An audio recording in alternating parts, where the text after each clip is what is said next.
రక్షాబంధన్ రోజు రాఖీ కట్టడానికి అసలు శుభముహూర్తం ఎప్పుడు? రాఖీ కట్టిన తర్వాత చెల్లెలి కాళ్ళకి మొక్కితే శుభమా అశుభమా? రక్షాబంధన్ రోజు ఎలాంటి రాఖీలు కట్టాలి? ఎలాంటి రాఖీలు కట్టకూడదు?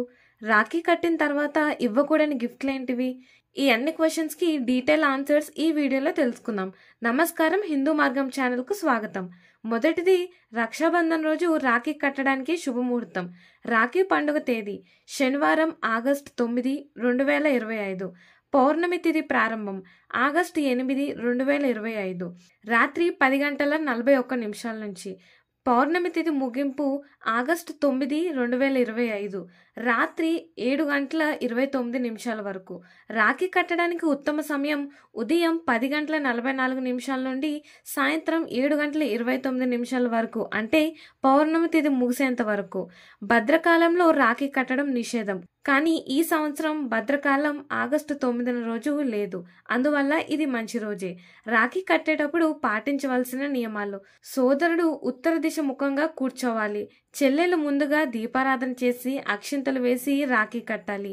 తమ్ముడి నుదుటి మీద కుంకుమతో తిలకం పెట్టాలి. చివరగా సోదరుడు చెల్లెలికి బహుమతి ఇవ్వాలి. రెండవది, రాఖీ కట్టిన తర్వాత చెల్లెలి కాళ్ళు మొక్కితే శుభమా అశుభమా? హిందూ సాంప్రదాయంలో పెద్దల పాదాలు మొక్కడం గౌరవం, వినయం, ఆశీర్వాదాల కోసం చేసే ఒక పవిత్ర చర్యగా పరిగణించబడుతుంది. ఇది పెద్దల జ్ఞానం, అనుభవాల గురించి వారి ఆశీర్వాదాలను పొందడానికి చేస్తారు. రాఖీ పండుగల్లో సోదరుడు పెద్దవాడైతే చెల్లెళ్ళు అతని పాదాలు మొక్కడం సాధారణం. చెల్లెలి పాదాలు మొక్కడం శుభమా లేదా అశుభమా అనే ప్రశ్నకు ఇది పూర్తిగా కుటుంబ సాంప్రదాయాలపై ఆధారపడి ఉంటుంది. కొన్ని కుటుంబాల్లో ఇది గౌరవ సూచకంగా పరిగణించబడుతుంది, మరికొన్ని కుటుంబాల్లో ఇది చేయరాదు. మీ కుటుంబ సాంప్రదాయాలను గౌరవిస్తూ పెద్దల సలహాలను తీసుకొని చెల్లెలి పాదాలు మొక్కడం చెయ్యాలా వద్దా అనే నిర్ణయం తీసుకోవడం ఉత్తమం. మూడవది, రక్షాబంధన్ రోజు ఎలాంటి రాఖీలు కట్టాలి, ఎలాంటి రాఖీలు కట్టకూడదు? రాఖీ పండుగ రోజున చెల్లెళ్ళు సోదరుడికి రాఖీ కట్టడం ప్రధానంగా ప్రేమ, రక్షణ, బంధానికి సూచించే శుభ కార్యక్రమం. అయితే జ్యోతిష్య శాస్త్రం ప్రకారం కొన్ని రకాల రాఖీలు శుభప్రదం కాగా కొన్ని రకాల రాఖీలు కట్టకూడదని సూచిస్తారు. ఎలాంటి రాఖీలు కట్టాలంటే ఎరుపు రంగు రాఖీ. ఎరుపు రంగు శక్తిని, ప్రేమను, మంగళాన్ని సూచిస్తుంది, మంగళదాయకరంగా పరిగణించబడుతుంది. పసుపు, కుంకుమ కలిసిన రాఖీలు శుద్ధి, పవిత్రతకు ప్రతీక. ఇవి సోదరుడి జీవితంలో మంగళాన్ని తీసుకువస్తాయని అంటారు. తులసి, దారబిల్ల, పౌర్ణమి నాడు పూజలలో ఉపయోగించే ఆవులను కలిగి ఉండే రాఖీలు శుభదాయకంగా భావిస్తారు.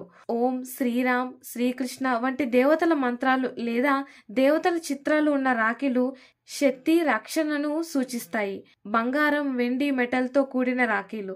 ఈ రకాల రాఖీలు ఆయుష్, సంపదను ఆకర్షిస్తాయని నమ్మకం. ఎలాంటి రాఖీలు కట్టకూడదు?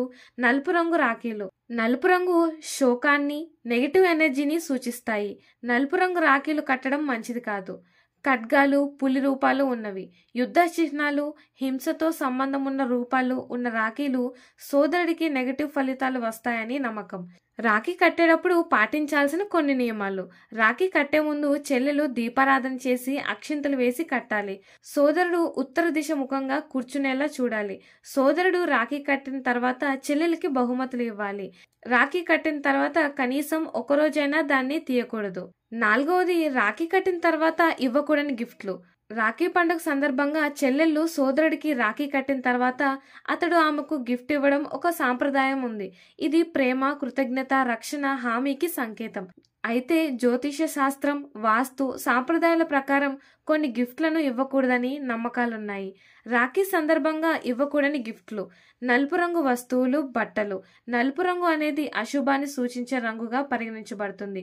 బ్లాక్ చీరలు, బ్లాక్ డ్రెస్సులు, బ్లాక్ పర్సులు వంటివి ఇవ్వకూడదు. గడియారాలు, వాచ్లు ఇవ్వకూడదు. చెక్క వస్తువులు. చెక్కతో చేసిన వస్తువులు ఎక్కువగా శ్మశానాల్లో ఉపయోగించబడతాయని నమ్మకం, అందుకే శుభంగా పరిగణించబడవు. సూది, నూలు, కత్తెర వంటి వస్తువులు బంధాన్ని కోయడం అనే భావాన్ని సూచిస్తాయి. పండ్లు ఇవ్వాలంటే తాజా పండ్లు ఇవ్వాలి, ప్యాక్ చేసినవి కాదు. షూస్ కూడా ఇవ్వకూడదు.